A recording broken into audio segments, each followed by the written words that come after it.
PlayStation E3 booth. So here you can see, again, so Resident Evil 2 is very near and dear to tons of people's hearts.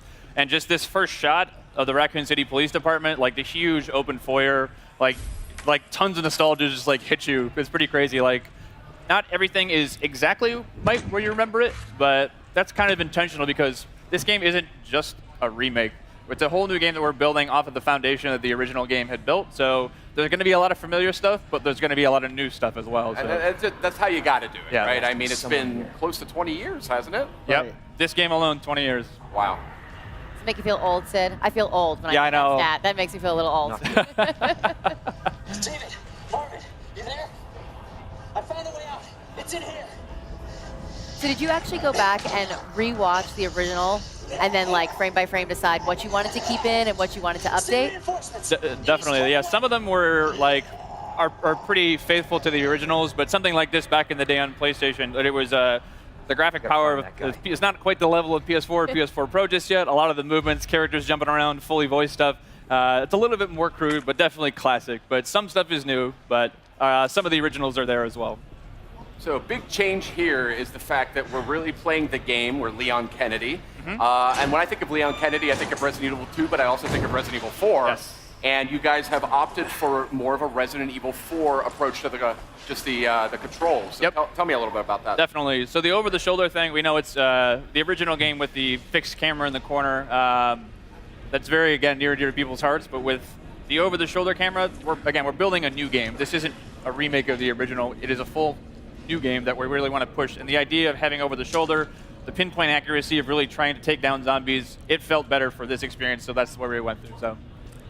But the big difference is the is less shooter elements compared to the Resident Evil 4. This is more, like a Metroidvania style, survival horror, classic gameplay. So we actually try to keep the original, gameplay feel from the original. So that's kind of what we were trying to do in this new Resident Evil 2 as well. The lighting feels very similar too. Yes. Yep. Yeah, definitely one other thing is like, so to make it like, people always see the over-the-shoulder first person, think of just like, you're going to be running up the walls and doing backflips and things like that. It is definitely not like that at all. The zombies in this game are tough. And not just like, if you see one or two or three, like, I got to look out. If you see one in a hallway and you can't get by them, like, you have to, you fear for your life type thing because you're probably going to die. So you've really got to be careful with your ammo. And to confirm, these are zombies a la Resident Evil 2, not Las Plagas. So these are your T-virus zombies. Right. Just had to settle that one. So Leon here is trying to save one of the fellow RPD officers. It's not looking good, unfortunately. So. Oh, that didn't go very well. Now, we know there's going to be some familiar faces in this as well. And some characters that we've seen in other games. We saw that in the showcase asset just last night. But tell me a little bit about the approach to that. Definitely. So we've got, of course, like, not only do we have Leon has his own campaign, we also wanted to bring back Claire Redfield. So she's not playable in this demo, but she, as well, is going to get her full playable campaign, too. Awesome. So, the rest of the characters are kind of, we haven't really confirmed too much yet, so I advise you to go back and watch the trailer. You can kind of make some good guesses, I think, based on those, but we'll leave it to your imagination. Awesome. This is cool here. This is super tense.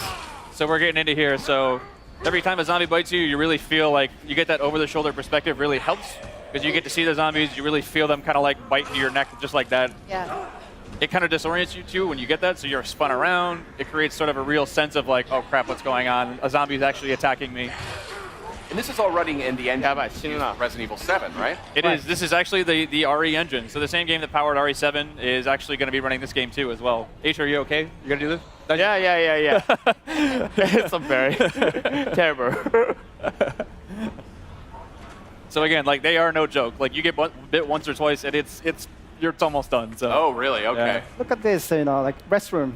We added the restroom.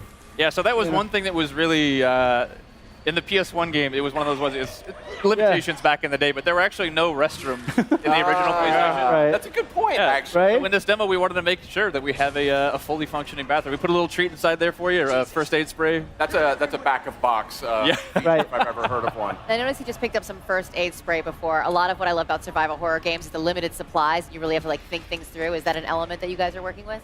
Yeah, those are sort of like the emergency last minute things. But again, like it is really survival horror to its fullest. Like you're gonna need to conserve those. As you can see in his inventory there, he only had a handful of bullets. So if you run out of bullets, there's no like. We did add certain things like, you know, if you find a la RE7 some gunpowder and some other resources, you can make more. But if you're out, you're pretty much gonna be out. So really wanted to drive home the survival aspect of this game.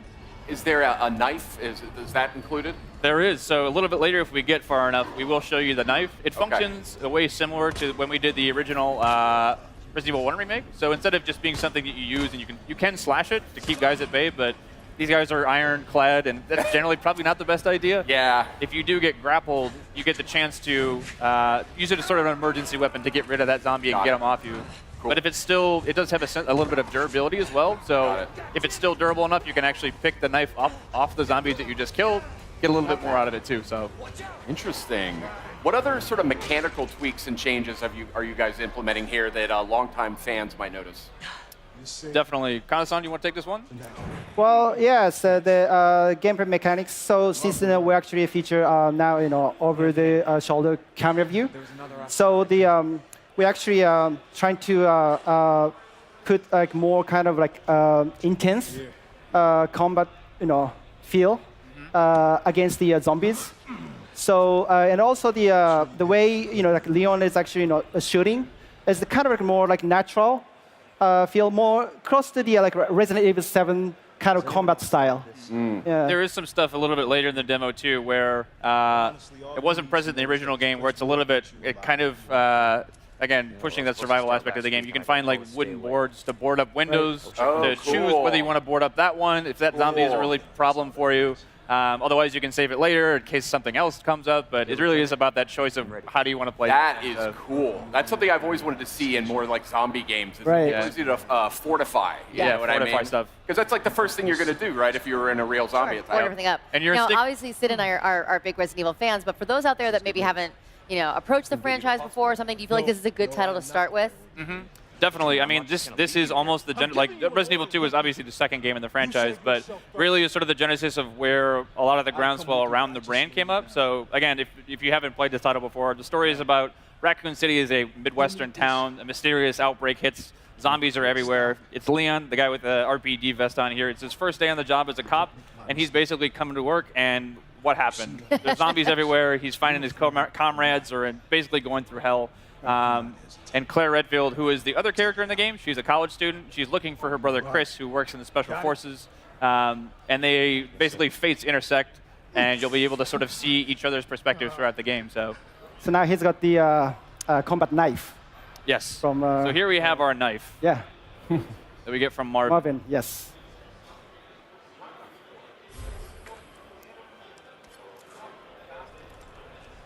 There you go, kind of like the classic slash. Using the knife always reminds me of back in the day. It's like you get a couple rounds inside the zombie, and then like just to make sure, get a couple slashes on the ground. Because half the time they'll come up and just like grab you as you walk by. This is not how I imagined it. So again, a lot of these rooms, especially this one too, it's like that door necessarily wasn't there in the first game or the original RE2, but this room is super iconic for a lot of reasons, but it's not quite the same as you might remember it too. If you turn this corner in the original game, you might have remembered something crawling by that window. It's not there anymore, but it takes a lot different forms later. So again, we want to keep people on their toes. They expected that there, but we're going to move it because we don't want you to know everything that's going to come you can't have the dogs jumping out of the same window, Yeah. right? RE's all about jump scares and getting Right. people off their seats. So like, if they know everything that's coming, that's no fun. Now, I don't want you to spoil anything here, but I've played Resident Evil 2 quite a few times. Is there the same general sort of arc to the experience, or? There is. So I'd say that the story on the whole, here's a great shot of Oh, wow. Oh, the RE Engine's proudest work here. Pretty nasty.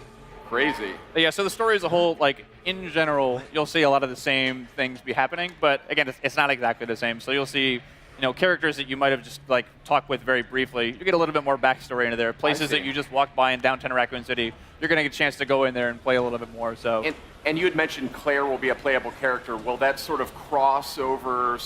They had the ability to sort of interact with each other's storyline a little bit in the original game. Right, from time to time. So it's going to be slightly different because back in the day it was we called it a zapping system. You could play A and B scenarios, but we wanted to have each character have their own separate campaign. They certainly will be crossing over, but it's going to be updated, modified for this new version of the game too. So awesome. This is looking great, guys. I'd love to sit here actually and do this for about another 15 or 20 minutes, but I think we actually got to get going. Okay. Which is a super bummer because it looks just awesome. And this is one of my. Well, let's get this guy. Let's get him. He just wants some snacks, Right. He's feeling a You little just leave him be. That's fine too. All Leave right. him do his stuff. So Very reluctantly, I will have to bid you farewell. Thank you so